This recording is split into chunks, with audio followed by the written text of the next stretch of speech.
Hello दोस्तों, welcome to the Gaurav academy. दोस्तों, हम लोगों ने इंडियन ज्योग्राफी के जो इंपॉर्टेंट एमसीक्यूज़ हैं तो उनकी एक सीरीज स्टार्ट की थी, जिसके 3 पार्ट पहले हो चुके हैं। ये चौथा पार्ट है जिसमें हम लोग बात करेंगे इंडिया के जो कोस्टल प्लेन्स हैं और जो आइसलैंड है, यानी कि भारत के तटीय मैदान एवं द्वीप समूह से रिलेटेड जो इंपॉर्टेंट क्वेश्चन है दोस्तों, उनको हम कवर करेंगे, जो आपके आने वाले एग्जाम के दृष्टिकोण से बहुत ही ज़्यादा इंपॉर्टेंट होंगे। तो वीडियो आप लोग लास्ट तक देखेंगे जिससे आप लोग को कुछ लाभ हो सके। और इससे पहले के जो वीडियोज़ हैं दोस्तों, उनका लिंक आपको डिस्क्रिप्शन बॉक्स में मिल जाएगा, वहाँ से आप वीडियो देख सकते हैं। तो चलिए शुरू करते हैं हम लोग। तो दोस्तों, क्वेश्चन स्टार्ट करने से पहले थोड़ा सा बेसिक जान लेते हैं। तो देखिए, जो भारत का तटीय मैदान है, यानी कि तटीय मैदान प्रायद्वीपीय पठार के दोनों किनारों पर पाए जाते हैं। भारत के तटीय मैदानों को 2 भागों में बांटा गया है, पश्चिमी तटीय मैदान, पूर्वी तटीय मैदान। तो दोस्तों, क्वेश्चन स्टार्ट करने से पहले थोड़ा सा बेसिक देख लेते हैं। तो भारत का जो दोस्तों तटीय मैदान है वो प्रायद्वीपीय पठार के दोनों किनारों पर संकीर्ण तटीय मैदानों का विस्तार है दोस्तों, जिसे हम इनको 2 भागों में बांटा गया है, पश्चिमी तटीय मैदान वेस्टर्न कोस्टल प्लेन्स, पूर्वी तटीय मैदान यानी कि ईस्टर्न कोस्टल प्लेन। तो जैसा कि आप जब भारत का मैप देखते हैं दोस्तों, तो इस टाइप का कुछ मैप है। तो जो इधर साइड का दोस्तों एरिया है, इसे हम लोग कहते हैं पश्चिमी तटीय मैदान, और इस साइड का जो एरिया है दोस्तों, इसको क्या कहते हैं, इसको कहा जाता है पूर्वी तटीय मैदान। तो यही इससे रिलेटेड कुछ क्वेश्चन हम लोग देखेंगे। तो पहला क्वेश्चन है हमारा कि निम्नलिखित में से किस तट से भारत का औसत समुद्र तल नापा जाता है। तो इसके ऑप्शन है मुंबई, चेन्नई, कोचीन या फिर विशाखापट्टनम। तो इसका सही आंसर क्या हो जाएगा दोस्तों? जो भारत का औसत समुद्र तल है वो नापा जाता है चेन्नई से। चलिए देखते हैं अगला क्वेश्चन हम लोग। तो दूसरा क्वेश्चन है दोस्तों हमारा, एक साइड द्वीप दिए गए हैं, एक साइड उनकी स्थिति दी गई है, तो बताना है कि कहाँ पर स्थित है। पहला है हमारा दोस्तों वेयन शयोचर, ये कहाँ पर स्थित है? ये स्थित है दोस्तों कच्छ की खाड़ी में। दूसरा है हमारा पिरम, ये कहाँ पर स्थित है? ये है खंबात की खाड़ी में। और अगर हम सी नंबर द्वारका की बात करें तो ये कहाँ पर स्थित है? ये है अरब सागर तट पर। और फाइनली लास्ट वाला द्वीप कहाँ पर है? ये है हमारा दोस्तों काठियावाड़ तट पर। तो सही आंसर क्या हो जाएगा? B number. चलिए देखते हैं अगला क्वेश्चन। अगला क्वेश्चन है दोस्तों हमारा कि लक्षद्वीप टापू यानी कि लक्षद्वीप आइसलैंड जो है वो कहाँ पर उसकी स्थिति है। ऑप्शन है हमारे दक्षिण पश्चिम भारत में, दक्षिण भारत में, दक्षिण पूर्वी भारत में या फिर पश्चिमी बंगाल के निकट पूर्वी भारत में। तो इसका सही आंसर क्या हो जाएगा दोस्तों? लक्षद्वीप टापू जो है वो दक्षिण पश्चिम भारत में स्थित है दोस्तों। और केरल का जो मालाबार तट है उसके पास अरब सागर है, अरब सागर में लक्षद्वीप दोस्तों स्थित है। लक्षद्वीप को दोस्तों पहले किस नाम से जाना जाता था? लकाद्वीप के नाम से जाना जाता था, और लकाद्वीप तथा अमीनी द्वीप के नाम से। 1973 में दोस्तों 1973 में इसका नाम बदलकर लक्षद्वीप रख दिया गया था, तो ये याद रखिएगा। चलिए देखते हैं अगला क्वेश्चन। अगला हमारा, निम्नलिखित भारतीय द्वीपों में से कौन सा द्वीप भारत एवं श्रीलंका के मध्य है। तो ऑप्शन है आपके एलिफेंटा द्वीप, निकोबार द्वीप, रामेश्वर द्वीप या फिर सालसेट द्वीप। तो इसका सही आंसर क्या हो जाएगा? रामेश्वर द्वीप जो दोस्तों हैं वो भारत एवं श्रीलंका के मध्य स्थित है। चलिए देखते हैं अगला क्वेश्चन। अगला क्वेश्चन हमारा, प्राचीन भारतीय ऐतिहासिक भूगोल में रत्नाकर नाम सूचक था। ऑप्शन है हमारे गंगा यमुना सरस्वती के संगम का, बी है बंगाल की खाड़ी का, सी नंबर है हिंद महासागर का या फिर डी नंबर है अरब सागर का। तो प्राचीन भारतीय ऐतिहासिक भूगोल में रत्नाकर जो नाम था वो किसका सूचक था दोस्तों? हिंद महासागर का। ठीक, ये याद रखिएगा। चलिए देखते हैं अगला क्वेश्चन हम लोग। अगला क्वेश्चन है, सर्वाधिक तटीय अपर्दन कोस्टल इरोजन जो होता है दोस्तों वो कहाँ से होता है? लहरों से, ज्वार भाटा से, धाराओं से या फिर सुनामी लहरों से। तो इसका नो डाउट आई थिंक आप लोग को आंसर पता होगा, लहरों से सर्वाधिक अपर्दन होता है। अगला क्वेश्चन हमारा, तमिलनाडु का समुद्र तट कहलाता है उत्तरी सरकार तट, कोंकण तट, मालाबार तट या फिर कोरोमंडल तट। तो दोस्तों जो तमिलनाडु का समुद्र तट है वो कोरोमंडल तट कहलाता है, ये याद रखिएगा आप लोग। और ये कोरोमंडल जो तट है ये किसका भाग है? ये पूर्वी तटीय मैदान का भाग है, जिसको 3 भागों में बांटा गया है, ये भी याद रखिएगा। उत्कल तट, उत्तरी सरकार तट या कोरोमंडल तट। तो ये 3 भाग हैं इसके। चलिए देखते हैं अगला क्वेश्चन। अगला क्वेश्चन हमारा 9 नंबर, भारत के निम्नलिखित तटों में से कौन कृष्णा डेल्टा एवं केप कॉमोरिन के मध्य स्थित है। ऑप्शन है कोरोमंडल तट, उत्तरी सरकार या फिर मालाबार तट या कोंकण तट। तो इसका सही आंसर क्या हो जाएगा?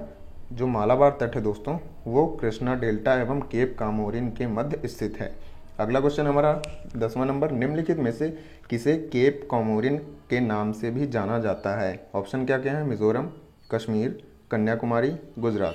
तो इसका क्या सही आंसर हो जाएगा दोस्तों? कन्याकुमारी। ये इंपॉर्टेंट क्वेश्चन है, याद रखिएगा। चलिए देखते हैं अगला क्वेश्चन। अगला क्वेश्चन है दोस्तों, अंडमान और निकोबार द्वीप समूह का सर्वोच्च शिखर पल्याण शिखर यानी कि सैडल पीक, जानते भी आप लोग होंगे, सुना भी होगा कई बार, ये कहाँ पर स्थित है? बृहत निकोबार, मध्य अंडमान में, लघु अंडमान में, उत्तरी अंडमान में। तो आंसर से पहले दोस्तों अंडमान के बारे में अगर थोड़ी जानकारी हम दें आपको, तो अंडमान निकोबार दोस्तों आप लोग को पता होगा बंगाल की खाड़ी में स्थित है। बंगाल की खाड़ी में दोस्तों जो द्वीप स्थित हैं दोस्तों, अगर बात करें उत्तर से दक्षिण की तरफ छोटे छोटे द्वीप स्थित हैं, तो उनकी एक श्रृंखला है बंगाल की खाड़ी में, ठीक है। तो और इस द्वीप समूह को 10 डिग्री जो चैनल है वो दो भागों में बांटता है। किसमें किसमें? अंडमान द्वीप समूह में, एवं दक्षिण में उसे निकोबार द्वीप समूह में बांटता है, ठीक। तो ये चीज़ याद रखिएगा। और इसका सही आंसर क्या हो जाएगा दोस्तों? सही आंसर है हमारा ये 11वें नंबर का डी नंबर, यानी कि उत्तरी अंडमान में स्थित है। अगला क्वेश्चन है हमारा, अंडमान एवं निकोबार कहाँ पर स्थित है? तो ऊपर वाले क्वेश्चन जैसे बता चुका हूँ मैं, कहाँ पर स्थित है? ये बंगाल की खाड़ी में स्थित द्वीप समूह है, तो ये याद रखिएगा। इसका आंसर सही हो जाएगा बी नंबर। और पोर्ट ब्लेयर की बात करें, ये इस राज्य की राजधानी है जो दक्षिण अंडमान में स्थित है, तो ये फैक्ट भी आप लोग याद रख सकते हैं। चलिए देखते हैं अगला क्वेश्चन। अगला क्वेश्चन हमारा दोस्तों 14 नंबर, 10 डिग्री चैनल अलग करता है। ऑप्शन दिए गए हैं, अंडमान को निकोबार द्वीप से, अंडमान को म्यांमार से, भारत को श्रीलंका से, या फिर लक्षद्वीप को मालदीव से। तो इसका सही आंसर क्या हो जाएगा दोस्तों? जो 10 डिग्री चैनल है वो अंडमान को निकोबार द्वीप समूह से अलग करता है, और जो 8 डिग्री चैनल दोस्तों आप लोगों ने सुना होगा वो मालदीव और मिनिकॉय को अलग करता है, और जो 9 डिग्री चैनल है वो लक्षद्वीप और मिनिकॉय को अलग करता है, उसके मध्य स्थित है। तो ये तीनों चीज़ याद रखिएगा, 8 डिग्री, 9 डिग्री और 10 डिग्री, ये पूछे जा सकते हैं एग्जाम में। चलिए देखते हैं अगला क्वेश्चन। अगला क्वेश्चन है हमारा दोस्तों बहुत इंपॉर्टेंट है, निम्न में से किस राज्य समूह की सीमाएं बांग्लादेश से जुड़ी हैं? ऑप्शन है हमारे, ये देखिए आप तीनों ऑप्शन देख सकते हैं, वीडियो पॉज करके ट्राई भी कर सकते हैं। इसका सही आंसर मैं बताऊं आपको, तो सही आंसर है पश्चिम बंगाल, असम, त्रिपुरा, मेघालय, मिजोरम। इनकी सीमा दोस्तों कहाँ से मिली हुई? बांग्लादेश से जुड़ी हुई हैं। अगर हम भारत की बात करें तो भारत में 16 राज्य ऐसे हैं दोस्तों जो अंतर्राष्ट्रीय सीमा साझा करते हैं, तो आप लोग ये भी चीज़ याद रखिएगा। चलिए देखते हैं अगला क्वेश्चन। अगला क्वेश्चन है दोस्तों हमारा, बैरन आइलैंड जो है दोस्तों, बैरन द्वीप वो कहाँ पर स्थित है? बंगाल की खाड़ी में, या अरब सागर में, भूमध्य सागर में, या फिर चीन सागर में? तो ये भी इंपॉर्टेंट क्वेश्चन है दोस्तों। बैरन द्वीप जो दोस्तों है वो बंगाल की खाड़ी में स्थित है, और आप लोगों ने सुना भी होगा कि ये कहाँ पर है? लघु अंडमान का जो बैरन द्वीप है लघु अंडमान में स्थित है। ये भारत का ही नहीं, पूरे जो दक्षिण एशिया का एकमात्र सक्रिय जो ज्वालामुखी है दोस्तों वो यहीं पर पाया जाता है। कहाँ पर? बैरन द्वीप में। ये लगभग अगर बात करें अंडमान सागर से, ये 135 किलोमीटर के दूरी पर है, तो ये याद रखिएगा आप लोग। चलिए देखते हैं अगला क्वेश्चन। अगला क्वेश्चन है हमारा कि भारत के पश्चिमी तटीय मैदान के उत्तरी भाग को किस अन्य नाम से भी जाना जाता है? ऑप्शन है हमारे, कर्नाटक तट, मालाबार तट, कोंकण तट, या फिर कोरोमंडल तट। तो इसका सही आंसर क्या हो जाएगा दोस्तों? जो हमारा कोंकण तट है दोस्तों, उसे भारत के पश्चिमी तटीय मैदान के उत्तरी भाग को किस नाम से जाना जाता है? कोंकण तट के नाम से। तो ये याद रखिएगा आप लोग, ठीक है। और पश्चिमी तटीय मैदान के भी दोस्तों 4 भाग हैं, गुजरात का तट, कोंकण तट, कन्नड़ तट और मालाबार तट। तो चलिए देखते हैं अगला क्वेश्चन। अगला क्वेश्चन हमारा, निम्नलिखित में से कौन भारत में ज्वालामुखी द्वीप है? ऑप्शन है हमारे दोस्तों, little Andaman, little Nicobar, great Nicobar, या फिर बैरन द्वीप। तो पिछले क्वेश्चन में बता चुके हैं हम कौन सा है, बैरन द्वीप, ठीक। अगला क्वेश्चन है हमारा, श्रीहरिकोटा द्वीप जो है दोस्तों वो कहाँ पर स्थित है? चिल्का झील के समीप, महानदी के मुहाने से समीप, पुलकित झील के समीप, या फिर गोदावरी के मुहाने के समीप? तो इसका सही आंसर क्या हो जाएगा? पुलकित झील के समीप। चलिए देखते हैं अगला क्वेश्चन। अगला क्वेश्चन हमारा, राम सेतु जो है दोस्तों, जिसे हम लोग एडम्स ब्रिज के नाम से भी जानते हैं, वो कहाँ से शुरू होता है? धनुषकोडी से, मंडपम से, या फिर पंबन से, या फिर रामेश्वरम से? तो इसका सही आंसर क्या हो जाएगा दोस्तों? सही आंसर है ए नंबर, धनुषकोडी से शुरू होता है Ram Setu bridge. Next question है हमारा, लक्षद्वीप कहाँ पर स्थित है? तो ये बता चुके हैं, आप लोग को मालूम होगा, अरब सागर में लक्षद्वीप स्थित है, ठीक। चलिए देखते हैं अगला क्वेश्चन हमारा लास्ट आज का। अगला क्वेश्चन हमारा लास्ट क्वेश्चन है, निम्नलिखित में से कौन सा एक प्रवाल द्वीप है? न्यूमोर, कार निकोबार, अंडमान, या फिर लक्षद्वीप? तो सही आंसर क्या हो जाएगा दोस्तों? कार निकोबार जो है दोस्तों वो एक प्रवाल द्वीप समूह है। तो दोस्तों ये था हमारा आज का पार्ट 4 नंबर।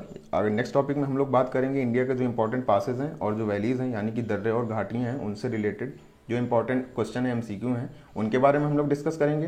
तो इससे पहले के जो पार्ट है उनका लिंक आप लोग को मिल जाएगा डिस्क्रिप्शन में, वहाँ से आप लोग देख सकते हैं जाके। तो दोस्तों वीडियो अच्छा लगा तो प्लीज़ शेयर करें और हमारे चैनल को सब्सक्राइब करना ना भूलें। चलिए मिलते हैं नेक्स्ट वीडियो में, तब तक के लिए धन्यवाद।